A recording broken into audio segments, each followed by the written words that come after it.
My dear student, Sunrise mathematics classes में आप सभी का हार्दिक स्वागत है। जैसे कि आज आपको हम मैथ्स में एनसीईआरटी की बुक से जो लेसन 6 है उसमें आगे बढ़ते हुए जो रेखा एवं कोण इस अभ्यास का ही नाम है, तो इसे मैं आगे बढ़ा रहा हूँ। आप पिछली वीडियो के लिए पिछले यूट्यूब का जो आप लिंक देखना चाहेंगे, वह आप जो इस वीडियो का जो आप डिस्क्रिप्शन बॉक्स है उसमें आप पिछली सारी वीडियो का लिंक प्राप्त कर सकते हैं। तो आपको जिस भी एक्सरसाइज का सवाल ना आ रहा हो, आप ज़रूर इसमें डिस्क्रिप्शन बॉक्स में ज़रूर देखें। तो जैसा कि आप आज हम बात कर रहे हैं रेखा। रेखा किसे कहते हैं? ऐसी आकृति जो दोनों तरफ बढ़ने के लिए स्वतंत्र हो। ऐसी सीधी आकृति जो दोनों तरफ बढ़ने के लिए स्वतंत्र हो, फिक्स न हो, उसे रेखा कहते हैं। और मैं इसमें एक स्टेप आगे बढ़ के आपको रेखाखंड बता दिया कि रेखाखंड उसे कहते हैं जो फिक्स हो, उसको हम ना इधर बढ़ा सकते हैं ना इधर बढ़ा सकते हैं। 3 सेंटीमीटर है तो 3 ही सेंटीमीटर की होगी। मान लेते हैं कि रेखाखंड ए बी है। इस तरह से आप रेखा जान गए। आगे हम बढ़ते हैं कोण। कोण किसे कहते हैं? तो कोण इन रेखाओं से जो आकृति बनती है, जब एक रेखा, दो रेखा, तीन रेखा मिल गई तो हमारा क्या बन गया? कोण बन गया। जिस प्रकार मान लेते हैं कि कुछ ऐसे हैं, एक ये रेखा बनी, एक ये रेखा, ये दो ठे रेखाएं मिली, इसको हम क्या बोल दिए? अब ये जो बन रहा है ना यहाँ पे, इसको हम कोण बोलते हैं। इसे क्या बोलते हैं?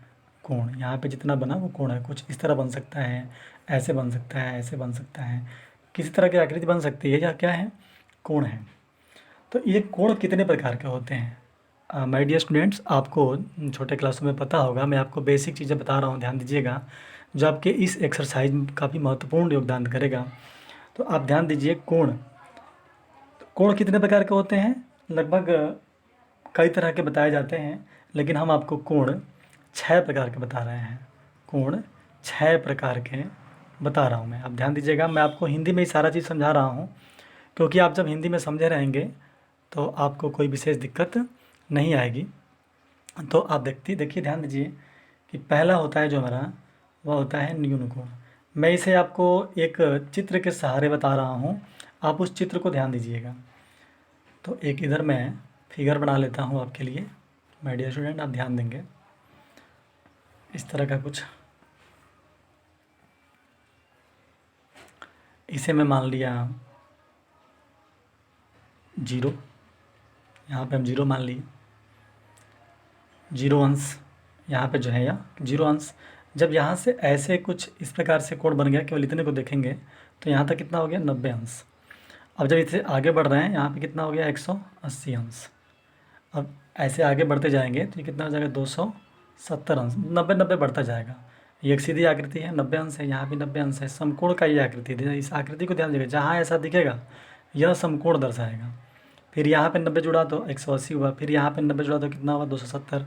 फिर 90 जुड़ा तो कितना हो जाएगा? 360। इसको 0 या 360 दोनों कह सकते हैं। इसे 0 या 360 दोनों कह सकते हैं।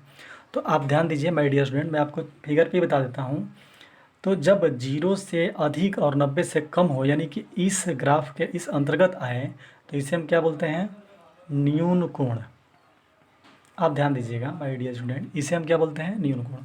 यानी कि 0 से 89, 0 से 89 अंश के बीच का जो कोण होगा वह क्या होगा? न्यून कोण। दूसरा हमारा समकोण। समकोण किसे कहते हैं? अब न्यून कोण के तुरंत बाद ही समकोण आएगा। समकोण, इसे हम क्या बोलते हैं? समकोण। यानी कि एकदम 90 अंश, फिक्स है कि 90 अंश के कोण को ही समकोण बोलेंगे, बाकी कुछ नहीं करना है। अगला हमारा जो है वह तीसरा, अधिक कोण। अधिक कोण। अधिक कोण मतलब 90 से अधिक लेकिन 180 से कम हो, इसको हम बोलते हैं अधिक कोण। अधिक कोण जो इसमें आएगा 90 से अधिक होगा और 180 से कम, यानी कि 90 से लेकर के और 179 तक, ये जो कोण होगा हमारा क्या होगा? अधिक कोण। उसके बाद 4 नंबर जो हमारा आएगा वह क्या आ जाएगा? सरल या ऋजुरेखीय कोण। इसे कहते हैं, ये जो 180 अंश है इसको हम कहते हैं सरल या ऋजुरेखीय कोण किसे बोलते हैं? 180 को बोलते हैं। ये कितना हो गया हमारा? पूरा 180 अंश के कोण को हम ये सरल या ऋजुरेखीय कोण बोलते हैं। माय डियर स्टूडेंट, आगे हम तो चलते हैं पाँचवें सवाल। पाँचवा जो एग्जाम्पल है हमारा 6 प्रकार का होता है। हम देख रहे हैं कि यहाँ पे 6 प्रकार का होता है। इस 6 प्रकार में पहला हो गया न्यून कोण, 0 से 89 अंश के कोण को न्यून कोण, और दूसरा हो गया सम कोण, 90 अंश के सम कोण, और तीसरा हो गया 90 से 179 यानी कि अधिक कोण, और चौथा हो गया सरल या ऋजुरेखीय कोण यानी 180 अंश। पाँचवा जो है हमारा वो है बृहद कोण। बृहद कोण, बृहद कोण में क्या होता है कि जब 180 से अधिक होगा और 270 नहीं, 270 से हम आगे जाएंगे 360 तक, पूरा यहाँ से यहाँ तक जो कोण बनेगा पूरा इतना 180 से बाद और 360 तक, 180 हो, 181 हो, 200 हो, 270 हो, 260 हो, 290 हो, 310 हो, 320 हो, 360 से पहले तक, यानी कि कह सकते हैं 180 और ये 359 तक, 180 से 359 तक के कोण को क्या बोलते हैं? बृहद कोण, यानी सबसे बड़ा कोण, इसको बोलते हैं बृहद कोण। ये हमारा बृहद कोण है। इसमें रहे हम, चाहे ये हो जाए चाहे ये हो जाए, इसमें हमारा बृहद कोण है। अब छठा और लास्ट, शून्य या पूर्ण कोण, इसे हम ये भी कहते हैं शून्य या पूर्ण कोण। ये 0 होता है या 360 होता है, इन दोनों में से कोई भी हो सकता है जो यहाँ पे आपको दिख रहा है। या क्या है? शून्य या पूर्ण कोण, इसे बोलते हैं। ध्यान दीजिए माय डियर स्टूडेंट। तो इस प्रकार आपको कोणों को मैं फिगर के माध्यम से भी और आपको ऐसे ही बता दिया, आप पहले से जानते भी हैं। आप इसे ज़रूर ध्यान रखें, आपके एक्सरसाइज में ये काम आएगा। जब इसमें हम थोड़ा सा आगे बढ़ते हैं तो इन अभी रेखा समझे, रेखा से कोण बना और कोणों से त्रिभुज बनता है। जैसे एक ये कोण बना, फिर इधर से एक ये कोण बना, फिर एक ये, 3 रेखा से बंद हो गया, यह क्या बना? त्रिभुज बना, ए बी और सी। कह सकते हैं कि a प्लस बी प्लस सी बराबर 180 अंश। इसे ध्यान रखेंगे आप हमेशा। इन तीनों कोणों का जोगफल कितना होता है? 180। अगर इसमें से किसी दो का मान दिया है, तीसरा का मान नहीं दिया है, तो आप तीसरे का मान ज्ञात कर सकते हैं इसी फार्मूले पे। यह एक आपका फार्मूला भी हो गया और आपके लिए यह एक सूत्र भी, और आपके समझने के लिए एक एग्जाम्पल स्वरूप भी हो गया।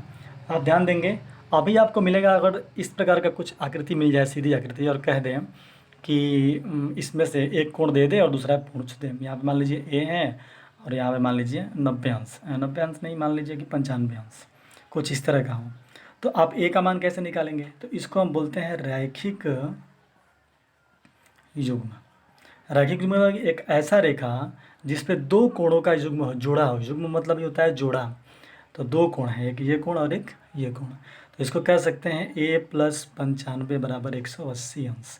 जब एक सीधी रेखा होगी तो वह कितने का कोण बनाएगी? 180 का। देखिए आप ध्यान दीजिए, यहाँ पे यह एक सीधी रेखा है ना, यहाँ से यहाँ तक पूरा इतना है तो 90, और यह पूरा यहाँ से यहाँ तक आ गया तो क्या हो गया? 180 अंश। तो 180 को दो भागों में यहाँ बांट रहा है तो 90-90 दिख रहा था, सीधी आकृति थी। लेकिन यहाँ पे a और 95 के रूप में है, तो a प्लस 95 बराबर 180, यानी a का मान निकल जाएगा 180, और ये 95 उधर जाएगा तो माइनस 95, यानी कि घट जाएगा तो 85, यानी 85 अंश। तो इस प्रकार हमारा इसका मान कितना हो गया भाई? 85 अंश। 85 और 95 को जोड़ने पे 180 आना चाहिए। जब 180 आएगा तो उसी को हम रैखिक युग्म बोलेंगे।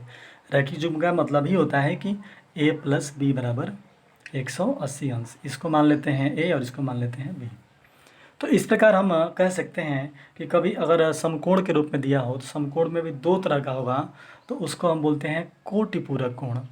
कोटिपूरक ऐसे लिखते हैं, कोटिपूरक कोण। तो कोटिपूरक में क्या हो जाता है? ऐसे कुछ होता है, इस प्रकार की आकृति दी हुई होगी आपको, और इसमें दो ठे आकृति होगा। यहाँ पे मान लीजिए a और b, तो कह सकते हैं a प्लस बी बराबर 90 अंश। अगर मान लेते हैं a का मान 45 दे दिया तो b का मान कितना हो जाएगा भाई? तो लिखेंगे 45 प्लस b बराबर 90, यानी b बराबर 90 माइनस 45, यानी कि 45। अब इस दोनों को 45 जोड़ने पर 90 आना चाहिए। इसको क्या बोलते हैं? कोटिपूरक कोण, और इसको बोलते हैं समपूरक कोण। इसे रैखिक युग्म को हम समपूरक भी बोलते हैं। इस कंडीशन में हम इसे समपूरक कोण भी बोलते हैं। तो समपूरक मतलब कि दो कोणों को जोड़ने पे अगर 180 आ जाए तो समपूरक कोण, और दो कोणों को जोड़ने पे अगर 90 आए तो उसको कोटिपूरक कोण। इस बात को आप ध्यान देंगे, हमेशा इसको याद रखेंगे कि पूरक यानी कि कोटिपूरक, पूरक या कोटिपूरक एक ही चीज़ है।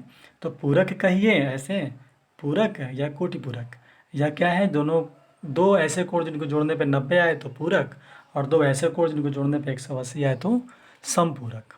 तो समपूरक और पूरक या कोटिपूरक और समपूरक, जैसे भी आप समझे। माय डियर स्टूडेंट, आप इस वीडियो को अंत तक देखने के लिए आपको बहुत बहुत धन्यवाद। हमें पूर्ण आशा है कि आप इस वीडियो को पूरी तरह समझे होंगे और आप इसे एक बार ज़रूर अपने हाथ से बनाएं और लिखें। और इसमें आगे की जो एक्सरसाइज आपको मिल रही है 6.1, उसमें जब जाएंगे तो कुछ आप ज़रूर सवाल हल कर सकते हैं। वैसे मैं कुछ कठिन सवालों को लेकर के अगली वीडियो में आपके लिए मैं ज़रूर जल्द ही प्रस्तुत करूँगा। आप इसके लिए इंतज़ार कीजिए। तब तक आप अपनी बुक से सहारा लेकर के और सवालों को हल कीजिए और पढ़िए, मन लगाइए और घर